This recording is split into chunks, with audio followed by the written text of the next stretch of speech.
We've all seen it. In fact, a lot of us have experienced it. Your Jeep is almost vertical. The onlookers staring on with anticipation, with a knowing grin. Everything is in control. You are about to become that guy.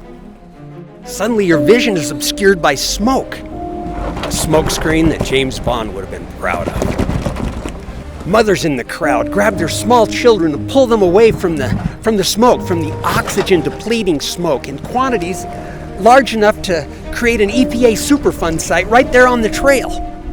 Your motor starts to make a painful knocking noise. If you retreat off the obstacle in shame soon enough, you may be able to save your motor from damage. But does that count as a fail? Your Jeep's PCV system is sucking oil from your motor, pumping it up into the valve covers and into your intake system, and creating that smokescreen. This is not good.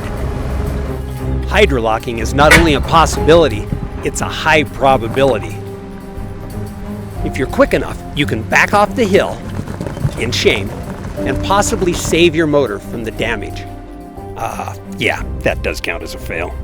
How about that saying about an ounce of prevention?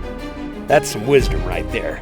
And TeraFlex's engineering team has come to the rescue with an ounce of prevention that will save you a ton of expensive motor repairs.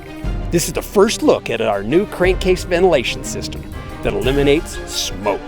Smoke means oil-killing engine. Stop smoking at inopportune times with our simply effective PCV mod. The CVS system, Crankcase ventilation system, will protect your engine from that dreaded hydrolock. This system is an easy-to-install, all-inclusive kit to take the worry out of being vertical. And there's also good news for you 2012 and newer JK owners. Yes, there's a motor-saving Crankcase ventilation system, or CVS, designed to fit perfectly on your 3.6-liter JK. Now we brought the same JL down here that we tested before that was trying to pull oil through the engine on that steep incline. But we have added the TeraFlex CVS system. Watch as this real-world test unfolds. Our test JL is now being subjected to the same potential motor-damaging conditions as before. Same steep vertical climb, same tire-spinning futility. It's going to be a total obstacle fail, but hey, there's one major improvement here. There's no fear of engine damage, or of that $300 starter replacement due to hydrolocking in the motor. There's no motor knocking, there's no smoke. He has one thing to worry about, and that's getting over this insurmountable obstacle and failing in front of his friends. Be careful out there.